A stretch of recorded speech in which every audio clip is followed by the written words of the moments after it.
Chers membres d'Église et chers amis, bonjour. Pendant plus d'une trentaine d'émissions, nous avons partagé quelques passages des 66 chapitres du livre du prophète Ésaïe. J'ai eu plusieurs fois l'occasion de vous inviter à cette lecture symbolique de certains versets où les chrétiens reconnaissent dans l'annonce d'un Israël et d'une Jérusalem restaurée, l'annonce d'une nouvelle terre, du royaume éternel de Dieu, et où les chrétiens reconnaissent dans la prophétie sur la venue d'un Messie, l'annonce de la venue de Jésus, Fils éternel de Dieu. De tous les passages d'Ésaïe qui permettent cette interprétation, le plus célèbre est sans aucun doute le chapitre 53 sur le serviteur souffrant. Dans le Nouveau Testament, les 4 évangiles, Pierre dans ses lettres, Luc dans le livre des Actes, citent littéralement au moins 7 des 12 versets de ce chapitre. Et si l'on inclut les références dans les écrits du Nouveau Testament, on réalise à quel point ce chapitre a marqué les premiers chrétiens et quelle a été leur assurance que Jésus était le Christ, tant sa vie semblait avoir été prophétisée par le livre d'Ésaïe et dans une grande mesure par ce chapitre 53. Chers amis, j'aimerais que nous soyons tous interpellés par ces prophéties qui ont trouvé leur réalisation en Jésus et que nous puissions, comme les premiers chrétiens, fonder notre foi et notre assurance sur ces prophéties. Pour clore cette série de partages dans le livre d'Ésaïe, j'aimerais vous lire ce chapitre 53. Qui a cru à la nouvelle que nous avons apprise? Qui a reconnu la puissance du Seigneur? Devant le Seigneur, le serviteur a grandi comme une petite plante, comme une racine qui sort d'une terre sèche.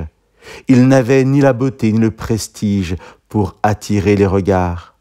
Son apparence n'avait rien pour nous plaire. Tout le monde le méprisait et l'évitait. C'était un homme qui souffrait, habitué à la douleur.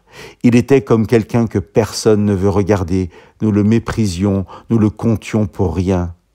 Pourtant, ce sont nos maladies qu'il supportait, c'est de notre souffrance qu'il s'était chargé. Et nous pensions, c'est Dieu qui le punit de cette façon, c'est Dieu qui le frappe et l'abaisse. Mais il était blessé à cause de nos fautes, il était écrasé à cause de nos péchés. La punition qui nous donne la paix est tombée sur lui, et c'est par ses blessures que nous sommes guéris.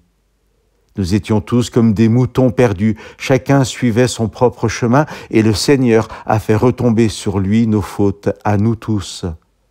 On l'a fait souffrir, mais lui, il a accepté cela, il a gardé le silence.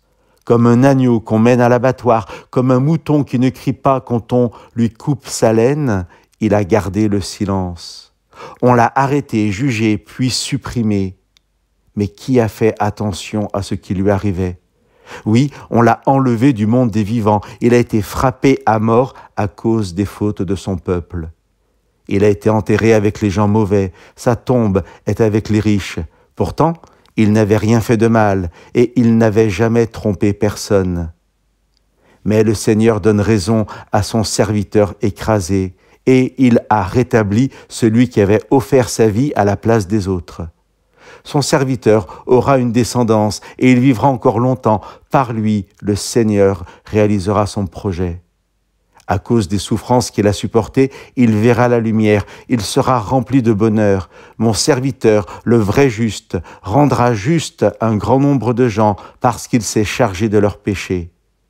C'est pourquoi je le mets au rang des plus grands. Il partagera les richesses des ennemis avec les puissants. En effet, il a accepté librement de mourir et d'être mis avec les bandits. Oui, il a porté les péchés de beaucoup de gens et il est intervenu pour les coupables. Chers amis, que Dieu vous bénisse.